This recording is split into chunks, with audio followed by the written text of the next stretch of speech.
उन किरदारों को जिन्होंने आपके यकम मार्च के फैसले की तज़हीक की, मजाक उड़ाया और उस पर अमल दरामद नहीं किया, जिसने 4-4 के आपके फैसले की तज़हीक की, मजाक उड़ाया और अमल दरामद नहीं किया, जिन्होंने आइन को मुअत्तल किया, क्या उसके खिलाफ आप कोई मुकदमा दर्ज कराएंगे या क्या उनके खिलाफ तौहीन अदालत की कार्रवाई होगी? और अगर आप नहीं करेंगे तो ये आपकी कमज़ोरी तस्वुर होगी। फिर जो ताकतवर लोग हैं, इसका मतलब है वो अगर सुप्रीम कोर्ट के फैसलों को ना माने तो कोई ताकत उनसे नहीं पूछ सकती। बिस्मिल्लाहिर्रहमानिर्रहीम। आज हमारे 3 बेसिक मौज़ूआत हैं। नंबर 1 है हमारा 90 डेज़ के मुताबिक इलेक्शन का मुतालबा। आज हमारी कोर कमेटी ने भी फ़ैसला किया है और आप तक एलामिया भी पहुंचाया है। हम प्रेसिडेंट ऑफ पाकिस्तान को एक ख़त भी लिखेंगे जिसमें उनको याद दहानी कराएंगे और उनको अपनी आइनी ज़िम्मेदारी से उनको याद दहानी के लिए भी कहेंगे कि वो उनका सिर्फ़ अख्तियार नहीं है, ये उनकी कॉन्स्टिट्यूशनल ज़िम्मेदारी है कि वो 90 दिन में इलेक्शन के लिए तारीख़ अपॉइंट करें अंडर आर्टिकल 48 सब आर्टिकल 5। और ये मैं समझता हूँ कि ये basic constitutional and fundamental duty है प्रेसिडेंट ऑफ पाकिस्तान की कि वो फौरी तौर पर अगले ही हफ्ते या 2 दिन के अंदर अंदर वो तारीख़ दें, क्योंकि अगर वो तारीख़ नहीं देंगे तो ये उनकी अपनी ड्यूटी से, अपनी ऑब्लिगेशन से एक रूगर्दानी तस्वुर होगी। वो उसी तरह की गलती और जुर्म होगा जिस तरह election commission of Pakistan for the last 8 and 9 month से करता चला आ रहा है। इसलिए कि जब ये रिजीम चेंज ऑपरेशन हुआ, सब आपके सामने है, जो सो कार्ड साइफ़र के नतीजे में जो ग़ुलामी की बदतरीन मिसाल कायम करते हुए शहबाज शरीफ को चुना गया, जिसने कहा था बेगर्स आर नॉट चूज़र्स, और उसके बाद उसने जिस अंदाज से अपने तर्ज़ हुक्मरानी से ये साबित किया कि वो एक नाअहल तरीन और ट्रू सेंस में एक ग़ुलाम किस्म का प्राइम मिनिस्टर साबित हुआ, और उसने अपनी कारकर्दगी और बदतरीन परफॉर्मेंस से इस मुल्क को जिस बहरान में धकेल दिया, आज 16 महीनों बाद हमारे सारे वो मुख्तदर तबके और हल्के हाथ सर जोड़ के बैठे हैं और सोच रहे हैं कि क्या इस मुल्क को डिफ़ॉल्ट से बचाया जा सकता है, क्या इस मुल्क की इकॉनमी को बेहतर किया जा सकता है। और जो अफरा तफरी, जो सियासी इंतशार, इक़्तिसादी इंतशार और जो आइनी बहरान इस वक्त जन्म ले रहा है और जन्म ले चुका है, उससे कैसे निबरत आज़मा हुआ जाए। उसके लिए अफसोस की बात है कि ये बात इमरान खान साहब ने पहले बता दी थी कि आपसे ये मुल्क नहीं संभाला जाएगा, ना आप इसकी इकॉनमी दुरुस्त कर सकेंगे, ना इसकी मईशत दुरुस्त कर सकेंगे, ना इसकी इक़्तिसादियात दुरुस्त कर सकेंगे, ना इसकी सियासियात दुरुस्त कर सकेंगे, ना आप मुल्क को इंतशार और बहरान से बचाने की कैपेसिटी रखते हैं। इसलिए कि वो करप्ट टोला जिसने आते साथ ही सबसे पहला काम ये किया कि नैब लॉ के ज़रिए अपने मुकदमात ख़त्म कराए, दूसरा काम उन्होंने किया ओवरसीज़ का राइट ऑफ वोट ख़त्म किया, तीसरा काम उन्होंने किया इलेक्ट्रॉनिक वोटिंग का सिस्टम ख़त्म किया।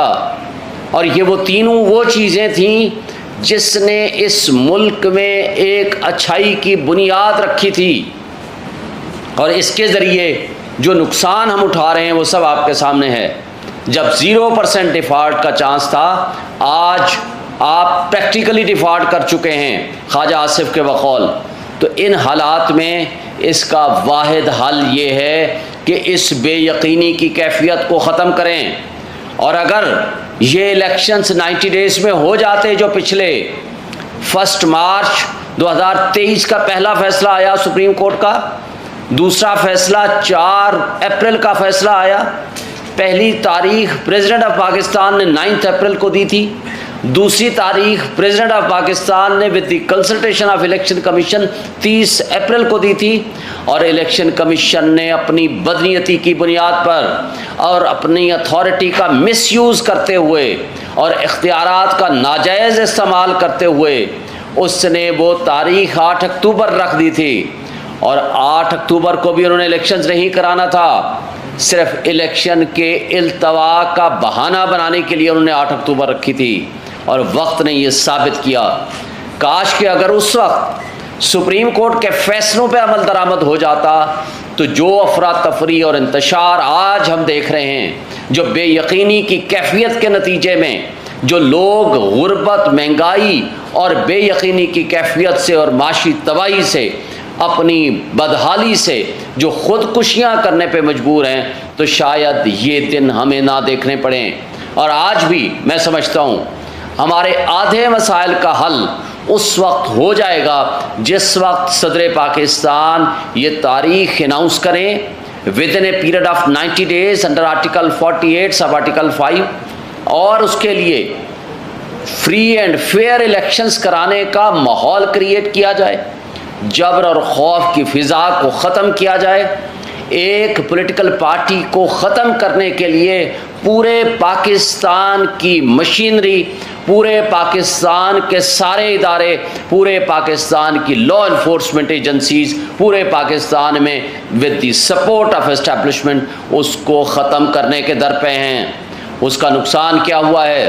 आज आपका स्ट्रीट क्राइम बढ़ गया है, आज आपसे मईशत नहीं संभली जा रही, आज दहशतगर्दी पाकिस्तान में और स्पेशली KPK में अपने उरूज पे चली गई है, इसलिए कि जो शख्स अपनी ज़िम्मेदारियों से रूगर्दानी करेगा, जो शख्स जिसकी जो ज़िम्मेदारी है वो अपनी पूरी नहीं करेगा, तो उसका नुकसान इदारों को इस सूरत में उठाना पड़ता है जिस कैफियत को आज हम भुगत रहे हैं।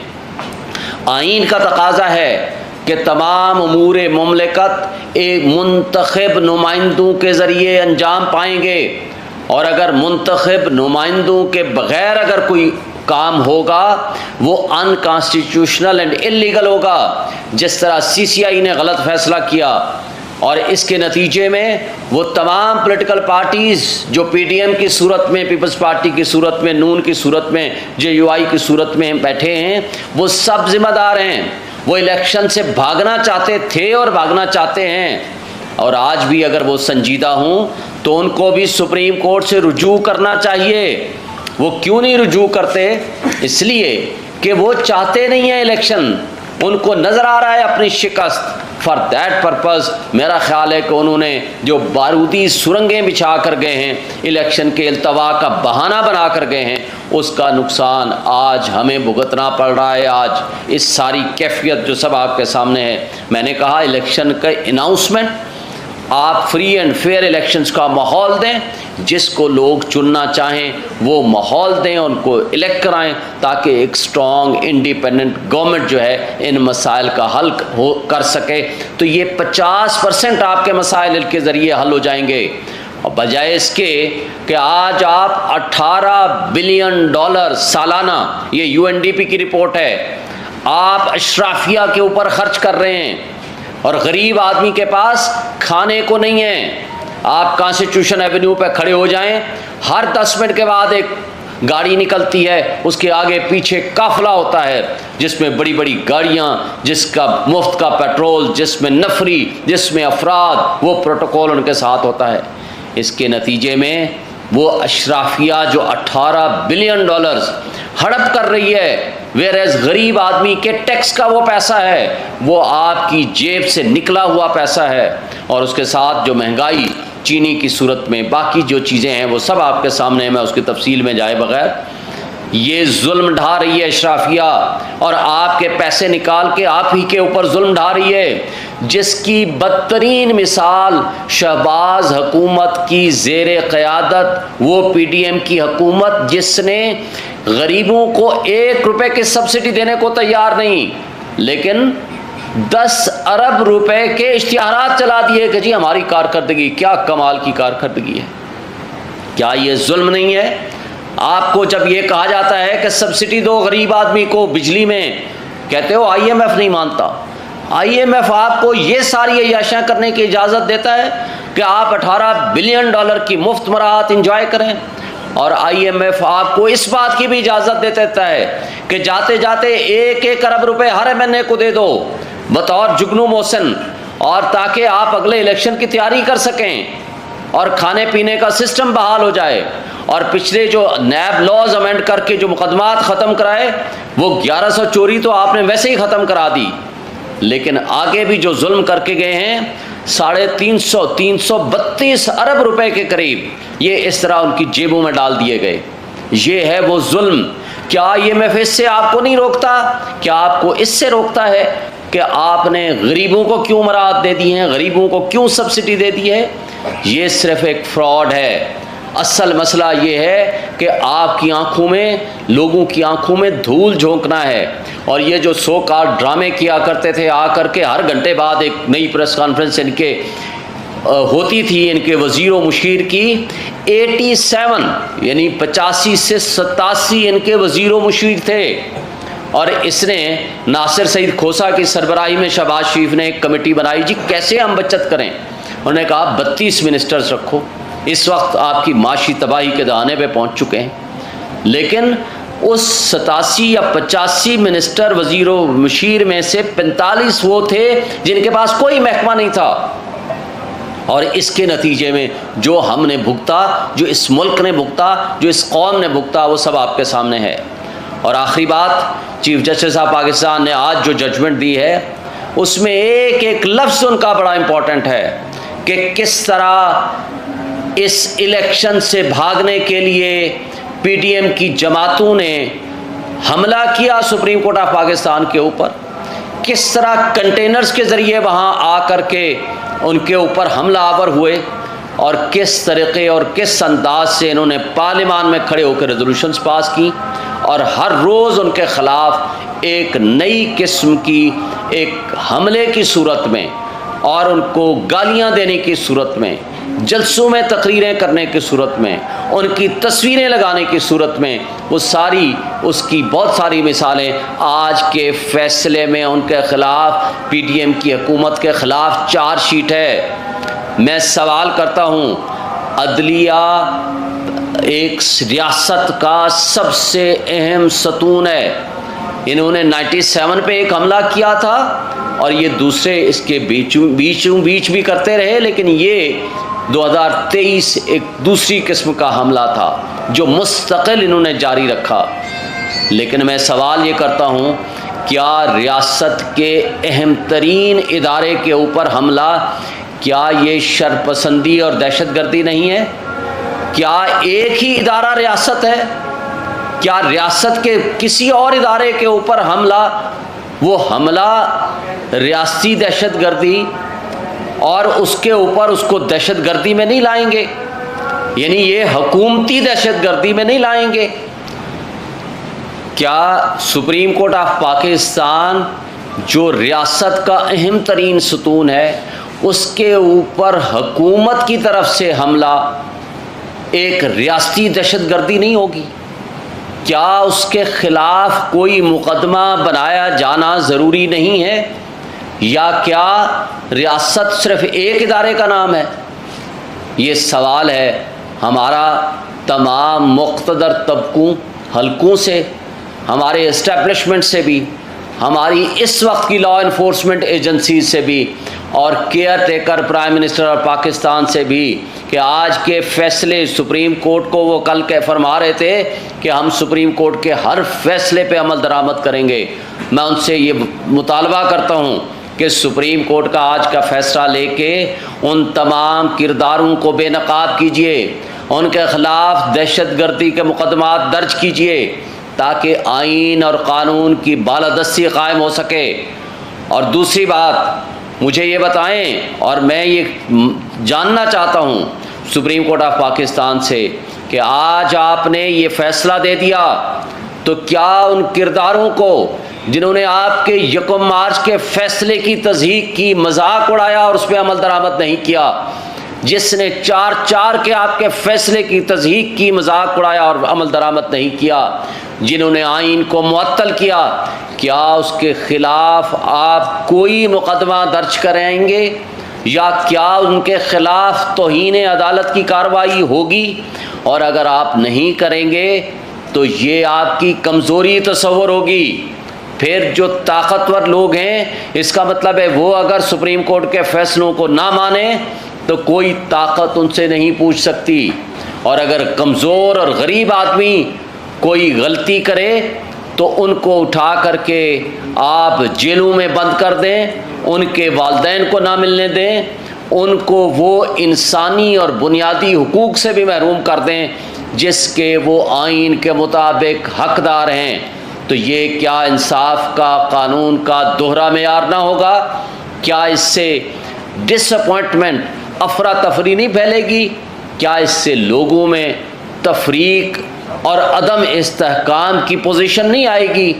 इसलिए मैं मुतालबा करता हूँ चीफ जस्टिस ऑफ पाकिस्तान से कि आप अपनी रिटायरमेंट से पहले उन तमाम किरदारों को ज़रूर कटहरे में लाएँ, उनको सज़ा दें जिन्होंने इस मुल्क के आइन के साथ खिलवाड़ किया, जिन्होंने आइन के आर्टिकल 6 की वायलेशन की, जिन्होंने आइन का, कानून का और अदलिया का मजाक उड़ाया। और आज हम उस मजाक को तसलसल के साथ देख रहे हैं। Thank you. साहब, अभी थोड़ी देर पहले भी एक प्रेस कॉन्फ्रेंस हुई, वो भी मुद्दा सिर्फ सुप्रीम कोर्ट ही थे, आपने भी जिक्र किया। तो क्या आप ये नहीं समझते कि 14 मई भी वो अपने ऑर्डर पे इम्प्लीमेंट नहीं करवा सके? आप कहीं ना कहीं उनको मलाइन करते नजर आते हैं कि आप क्या उनके पास है ऑर्डर, क्यों नहीं करवा पा रहे? देखिए, पहली बात तो यह है कि जब उनके मुकाबले में, मैंने कहा ना, सारे सुप्रीम कोर्ट के फ़ैसला जात को अमल दरामद करने के लिए उन्होंने हर हरबा इस्तेमाल किया। माजी की PDM की हुकूमत ने, आपके सामने है, पहले review of judgment and order ले आए, पहले उस पर फ़ैसला करना पड़ गया, फिर प्रैक्टिस एंड प्रोसीजर बिल ले आए, फिर उसके अंदर फ़ैसला हुआ, वो गो के टेम्प्रेरी फ़ैसला है, और उसके साथ फिर इलेक्शन कमीशन के ज़रिए इलेक्शन रिव्यू पटिशन डाल दी, उसके ऊपर फ़ैसला आया। लेकिन ये सारे हरबे आपके सामने थे, आपने इनको डे टू डे बेसिस पे फ़ैसला करना था, लेकिन आज आप इसका नतीजा बरामद कर चुके हैं क्योंकि रिव्यू भी खारिज हो गया है, review of judgment and order की पटिशन भी खारिज हो गई है। आज आपने इस आज के आर्डर के ज़रिए यह भी साबित कर दिया है, चार्जशीट मुरतब कर दी है उस वक्त की PDM की हुकूमत के ख़िलाफ़। आज तो कम से कम वक्त है उनको सज़ा दे के जाएँ। आप फ़ैसला देते हैं, अगर कोई नहीं मानता तो अगला उसका कॉन्सिक्वेंशल इफ़ेक्ट है कि उनको तौहीन अदालत में तो सज़ा दे के जाएँ, किसी एक को निशाना इबरत बना के जाएँ। ये आपकी कॉन्स्टिट्यूशनल ज़िम्मेदारी है, इसलिए ताकि आइंदा के लिए आइन के साथ इस तरह का खिलवाड़ नहीं हो, क्योंकि अगर एक भी मुल्ज़िम को या मुजरिम को सज़ा नहीं मिलेगी तो इस तरह की हरकतें अब दोबारा हो रही हैं। जिस तरह 90 डेज़ में अब इलेक्शन नहीं हो रहा, कोई उसकी डेट देने को तैयार नहीं है, इलेक्शन कमीशन को बुलाया जाता है कंसल्टेशन के लिए बाय द प्रेसिडेंट, वो प्रेफर करता है उसी दिन कि वो अमेरिकन सफ़ीर से तो मुलाकात करे, लेकिन आइनी सरबराह के साथ मुलाकात से इनकार कर देता है। ये सारी चीज़ें आपके सामने हैं, इसलिए कि आपने ऐसे किरदारों को सज़ाएं नहीं दी। अगर आपने सज़ाएं दी होती तो कानून और आइन की पामाली इस तरह सरेआम ना हो रही होती जो इस वक्त हम अपनी आंखों से देख रहे हैं। सर, आप ये बताइए कि आपकी इमरान खान साहब से मुलाकात हुई और वो क्या मौजूदा सिस्टम और मुख्तदर हल्कों से कम्प्रोमाइज़ करने के लिए तैयार हैं या नहीं? और दूसरा आखिरी सवाल ये कि जिस केस में उनकी गिरफ्तारी है, क्या देखते हैं कि आने वाले वक्त में उनकी रिहाई कब तक मुतवक्किल है? देखें, जिस केस में वो गिरफ़्तार हैं, कमाल की बात है, एक केस में उनका तोशाखाना में जो पहले दिन आर्डर सस्पेंड होना था उसको 25 दिन लगाए, honourable chief justice Islamabad high court की सरबराही में बेंच ने, और उन्होंने खुद कहा कि ये आर्डर इल्लीगल है हुमायूं दिलावर का। इस दौरान उन्होंने क्या किया, साइफर केस में इमरान खान को तलब किए बगैर, उनको प्रोड्यूस किए बगैर अनसाइंड रोपकार भेज दी कि जनाब ये साइफर केस में अंडर कस्टडी है। और उस दिन सामने मंजर आम पर आई जिस दिन उनका आर्डर सस्पेंड हुआ। ये आप कैलकुलेटेड एंड मैनिपुलेशन आप देख लें। अफसोस की बात है कि सारे रियासती इदारे बांदी बन के खड़े हुए हैं। किन के सामने? जो मोस्ट पावरफुल लोग हैं, जिनका मकसद है कि किसी ना किसी तरीके से और हर हाल में इमरान खान को जेल में रखना है। लेकिन ये सारी चीज़ें, और जब पिछले सैटरडे को केस था, जब हमने कहा कि जनाब आज बहस सुन लीजिए जज साहब को, 2.5 घंटे इस बात पे उनको कायल करते रहे कि आप बहस सुन लें, जो कि आधे घंटे से ज़्यादा की बहस नहीं है। उन्होंने कहा है मैं मंडे को हर हाल में फ़ैसला करूंगा, लेकिन उनको पता था कि मंडे को उनकी वाइफ ने बीमार हो जाना है और उन्हें एप्लीकेशन दे देनी है फॉर एडजर्नमेंट। हमने फिर तारीख इल्तवा की, जब नहीं हो सका, और ये वाहिद जज हैं जिसका कोई सब्स्टिट्यूट नहीं है पूरे पाकिस्तान में, उसका कोई ड्यूटी जज नहीं है। कल परवेज़ इलाही को पेश करना था, वो आ गए, आकर के पेश कर दिया गया एक दिन के लिए। यानी हमारा जुमेरात को हमने डेट रखाई थी, जुमेरात को, तो जुमेरात तक वो छुट्टी पे चले गए। हमने अब सैटरडे रखाई है कल सुबह, तो आज वो आ गए हैं। हमें पता चला है कल जो सैटरडे की भी उन्होंने छुट्टी कर ली है। तो ये अगर तर्ज़ अमल हमारे मुनसफ़ों का होगा तो हम क्या तवक्को रखेंगे। लेकिन हम ये एक्सपेक्ट करते हैं कि आइन और क़ानून के मुताबिक हमारा हक़ बनता है, हमारी बात सुनी जाए, हमारा केस सुना जाए। ये जो हरबे और तरीक़ा वारदातें हैं ये नहीं होनी चाहिए, ये अनकॉन्स्टिट्यूशनल एंड इल्लीगल है। जहाँ तक आपका सुलह की बात है, हमारा पैगाम ये है कि फ्री एंड फेयर इलेक्शंस कराएँ, 90 डेज़ में इलेक्शन कराएँ। हम आइन और क़ानून की बालादस्ती के लिए हर एक से बात करने को तैयार हैं, जिसमें हमारी सियासी और जमहूरी क़ुव्वतें समेत कोई भी स्टेक होल्डर्स हैं, जो इस वाहिद हमारा 1 पॉइंट एजेंडा है, फ्री एंड फेयर इलेक्शंस। इस पे कोई कंप्रोमाइज़ नहीं हो सकता, ये आइन का तकाजा है। और इस मुल्क को इस तबाही के दलदल से एक स्ट्रॉन्ग इंडिपेंडेंट गवर्नमेंट ही निकाल सकती है। आज तमाम सर्वे बताते हैं कि 70 to 80% आज भी पॉपुलैरिटी इमरान खान और PTI की है। लेकिन अफसोस की बात है, इसलिए ये इलेक्शन से भाग रहे हैं। कोई एक बहाना, कभी दूसरा बहाना, कभी तीसरा बहाना।